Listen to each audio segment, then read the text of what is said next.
Welcome to another video. In today's video, we're going to do a really simple modification. This is a modification that pretty much anybody can do with some basic tools. It is pretty inexpensive, and if you have a camper for any length of time, you're eventually going to do some dry camping or boondocking, and saving water is going to be always a concern. So we're going to put in one of these shutoff valves. I'll show you how to put, the hose in, a new shower head, but really simple. The basic purpose of this is to actually have a separate shutoff valve right here that can really control the flow of the water. You can adjust it, you can fine tune it and adjust it. And then if you've done any kind of dry camping, you know the type of showers you have to do. You basically turn the water on, lather up, and then rinse. Well, when you're lathering up, it's really hard to adjust that water and constantly turn on this temperature. And basically, you only have to adjust the temperature once. And the rest of the time, you will just be feathering this switch back and forth and shutting it off completely to save on water. And then over on the bathroom sink side, really simple modification is putting one of these aerators in so you can see that nice steady stream of water instead of that big gushing water and where you're always playing with this handle. That's a really simple modification. So if you stick around, I'll show you the detail of how to do this, but it's really simple, really basic, and I think whether you boondock or not, this is something that you probably want to do.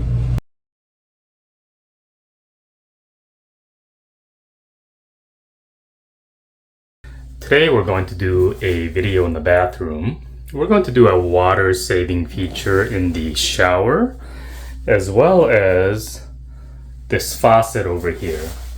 Now if you look at this faucet's used in many different RVs. There must have been a massive sale on these.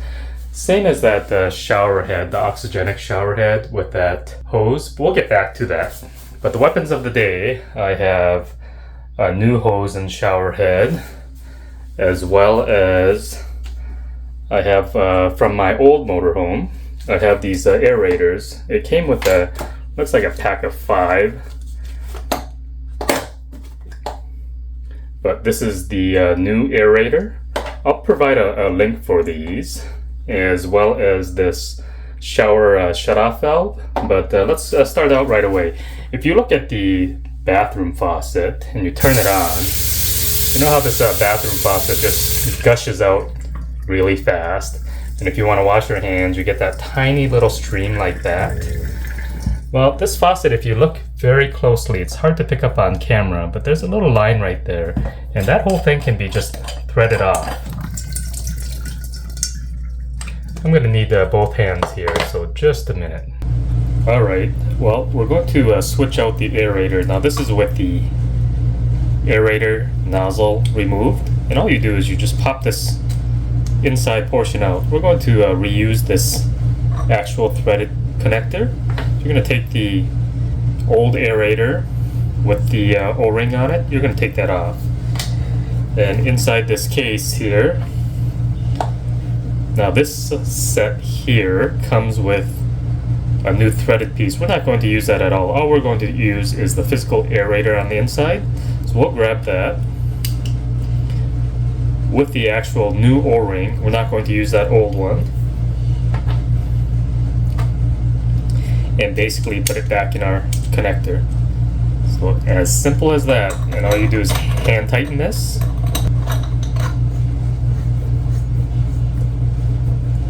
And once you have it hand tightened, there it is. Now you can see it streaming. Now this aerator that I'm putting in here, this is a 1/2 gallon a minute if you had it on full blast. Obviously if you're dry camping, you're just using it, you're just letting it trickle out. You can get it with less gallons per minute, but what I find is that if you go any lower than 1/2 gallon per minute, you get that very narrow stream, and more like a sharp stream, and they don't work very well for washing your hands. So this 1/2 gallon per minute with this kind of pattern, this seems like it works the best. Let's move on to the shower. This is the oxygenic shower head it came with. It has this, if you look at this plastic hose, and this hose gets twisted up really easy, and it's really not very flexible, especially if the temperature changes. On those videos, you know, they make it look like a fancy hose, and it looks like it's one of those metal corrugated hoses, but it's plastic with a silver on the inside. But it's, at the end of the day, it's a really cheap hose. What I don't like about this oxygenic shower head is when you have the water on, this button here, they do have a on and off button. But the oxygenic shower head, when you shut it off, it still drips a little bit and wastes water. And I also found that this oxygenic shower head does not work very well with the Truma instant water heater, especially if you're trying to conserve water. So that's one of the main reasons I'm changing it out. And the other thing is, if you turn it on, it's very loud.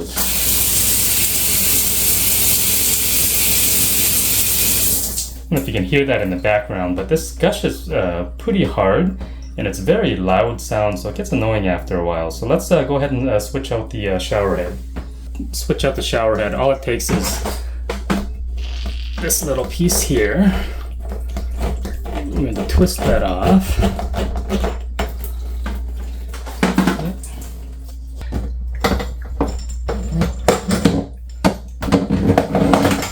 So we're going to get rid of that oxygenic shower head, and if you really like it, I don't have anything really bad to say about it. I've had the oxygenic shower head in many different RVs, but the other item I'm going to put in is this on and off shut off valve. I think you've seen it in my other videos, and that just goes on here.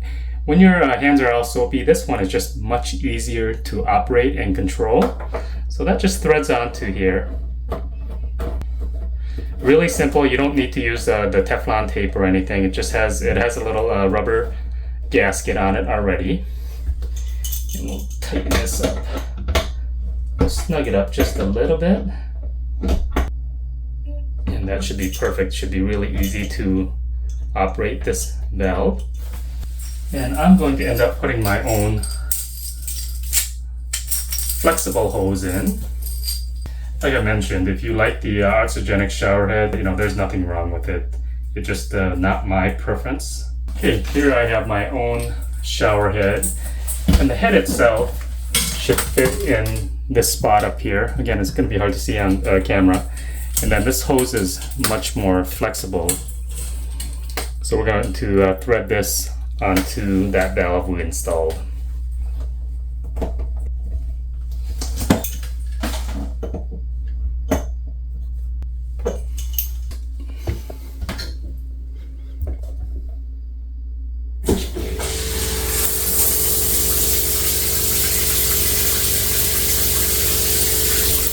And if you've seen my previous videos, you can really throttle down that shower with this valve. So if you like the oxygenic shower head, I would at least put in this valve, because this valve is really easy to operate, and it'll shut off the water 100% so your shower head won't keep dripping and your pump running. You will see that, you can see that water kind of surging with the pump, and it's because I don't have that accumulator tank installed yet, but this is one of the first mods I'm going to do here. Okay, an item that I didn't end up using with this new shower head is the actual shower head holder. Mine actually has the adjustable shower head holder already. So what I'm doing is that I'm leaving that alone and not using the new shower head holder.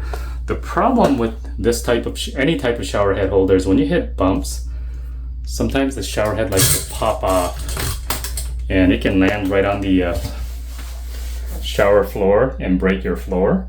So a trick I've seen in forums a long time ago is take one of these command hooks. So I'm using this silver command hook, and what I'm doing is I'm going to place it upside down like this, and we're going to install it. I need to adjust it because I don't want to fall on a grout line, so I'm going to move it up just a little bit more.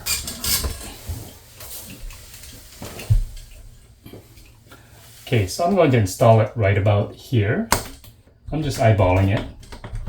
So we're attaching this.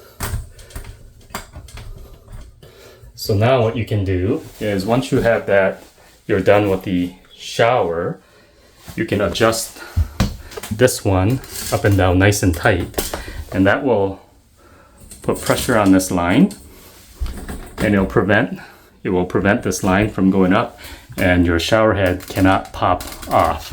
Obviously, the tighter you pull the shower head up, the tighter this will be. And this also prevents the this thing from swinging back and forth and hitting that shower wall. Again, not an idea that I came up with, but I think that's pretty nifty. And this will prevent that shower cord from smashing up against the wall, as well as preventing that shower head from popping off. That's really it.